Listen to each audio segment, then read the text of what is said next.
So I think I've met most people here, but just in case, so I'm James Burke Dunsmore, and for 16 years I've been invited to portray Jesus in some way, shape or form, whether that's an actor, writer, director, etc., etc. And I'm just about to start my 68th production. So that's 68 different portrayals of the same story. And of those, I think I've probably played Jesus in around about 55, 60 of them, and then written about 20 or 30 of them and directed 20 or 30 of them as well. And I don't have any precious hard and fast rules about how I do it. It's grown, but one thing I do encourage when I'm invited to take on commissions is that I suggest that we write a new script. It's very tempting for people to say, could you bring along that script that we saw you do, etc., etc. And I'll bring it along gladly and I'll show it and I'll say, look, here's one. But just remember that came from reading scripture. Why don't we just read scripture together and write a new script because we've read scripture together rather than just airlifting in this production. I'll tell you about the most recent production just as a kickstart really for discussion about portraying Jesus. 2 years ago, I was invited by Ian McCormack. Does that ring a bell? Ian McCormack, Jellyfish Man. Ian McCormack, because he called because they've made a film about his life, and they'd come to this hiatus where they were struggling with the depiction of Jesus. And Ian and his wife had both seen me in performance and rehearsal and knew the approaches that I took, and they just thought that I might be able to help. So I went to Cape Town and met with the director, Bruce, and he was in a pickle because he knew that in Ian's telling of his encounter with Christ, Ian saw Christ and spoke with Christ. The young man playing Ian in the film, who is Scott Eastwood, the son of Clint Eastwood, had this real problem with portraying Jesus in a bodily form. He would much rather that he just spoke to nothing. No words came back to him. He just spoke to nothing. That's what he wanted to do. The director knew that we needed some sort of depiction, and Ian McCormack was, although he wasn't in a position to influence the film, it was about him, but he wasn't influencing it. He did communicate that it was very important to him that Christ was depicted and seen. So I went down there and jumped into the middle of this problem. And it really was a locked horn discussion. People just weren't willing to move on this. And it couldn't be more different. Wanting to see the physical Christ, wanting to just imagine something was out there vaguely that the young Ian was talking to. And in the end, I won't tell you what they did because you can just jolly well go and see the movie. And I haven't even seen it. I've seen some of the footage and some of it's beautifully shot. And I think it's a very successful movie, even though I haven't seen it, because it's a surf movie, first and foremost. It's about a young man's search for the perfect wave, but in the end he finds Christ. But they come up with a compromise, and I think that they will, you'll see that they've come up with something that satisfies everyone. From that, a discussion took place between some church leaders and then with me, about this piece of land in South Africa, in Cape Town, that lay between Masipumalele, which is a township, a shanty township, very poor, and white middle class Fishhook. And it was this piece of land in the middle, along the Kommetjie Road. And I'd only been there for weeks, I think, and I knew that this road was a massive divide. That was so unsubtle. Good try, but you should have just dug a hole. Shook the soil out of his trousers.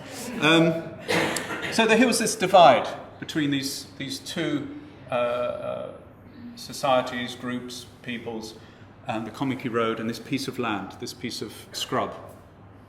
And I stood there with one of the church leaders, and as far as I remember, and as far as he remembers, we never ever actually said, let's do a passion play here.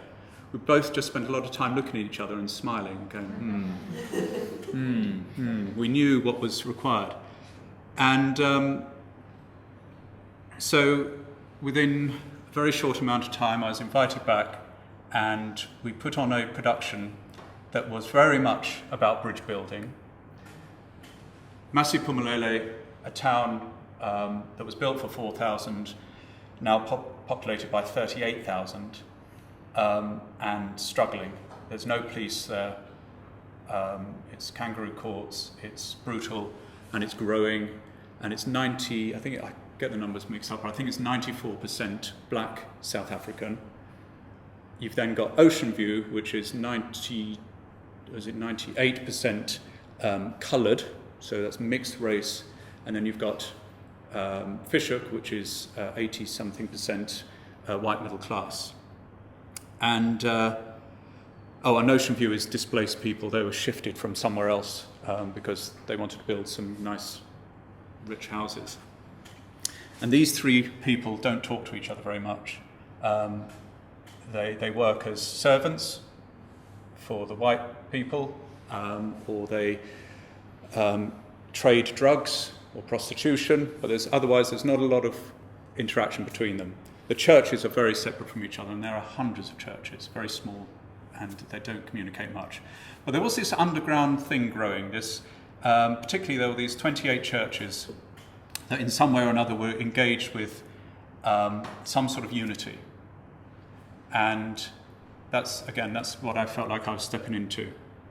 That they recognised that this play, this idea of telling Christ's story, was a way of uniting everyone. So we cast the play from Masipumalele, Ocean View, and Fishhook. And the first bridge to build and then cross was that nobody wanted to rehearse in each other's towns. And they didn't want to rehearse with each other.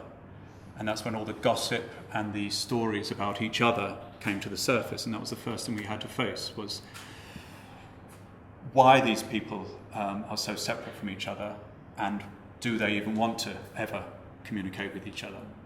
And those that took part did, and they wanted to stand on a stage together telling the story of Christ and just show that they wanted to do it as one rather than separate people. So you can imagine I could probably talk for hours just about Cape Town, but I just wanted to show that what an obvious situation, where there was no point me bringing a script that was polished in sunny Surrey to a place like that, where they had such specific bridges that needed to be built. And I was the last person to know what bridges they were. And this is my concern often, is that I'm invited to go to different towns. I've now worked in 7 countries around the world, and I forget how many towns or cities. A long time ago, I had to stop thinking that I actually had any authority to know what the people in a particular community needed to see when depicting Christ. So, depicting Jesus. Here I am, standing here with my long hair and my beard, and I get stopped in the street. If I go outside, I get stopped in the street pretty much every day for the last 16 years with somebody, at least one person, saying, "You look like Jesus." And that might just be somebody on a bus just jolted for a moment, or it might be a shout out from across the road, shouting out, "Oi, Jesus!" Or it might be somebody passes a glass of water in a bar, and says, "Go on," or that sort of thing. Or you'll get somebody who will stand next to me in a chemist and have a completely holy experience, a transformative experience.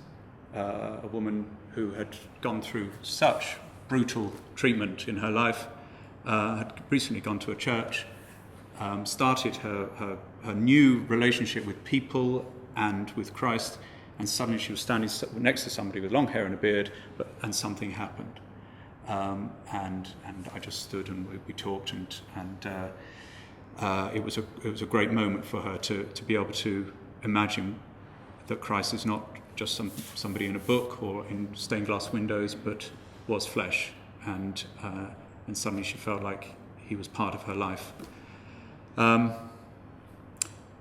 So I was very keen that I should just kick this off, and then I want to hear people's experience of the trials and tribulations and the joys and the rewards of depicting Christ.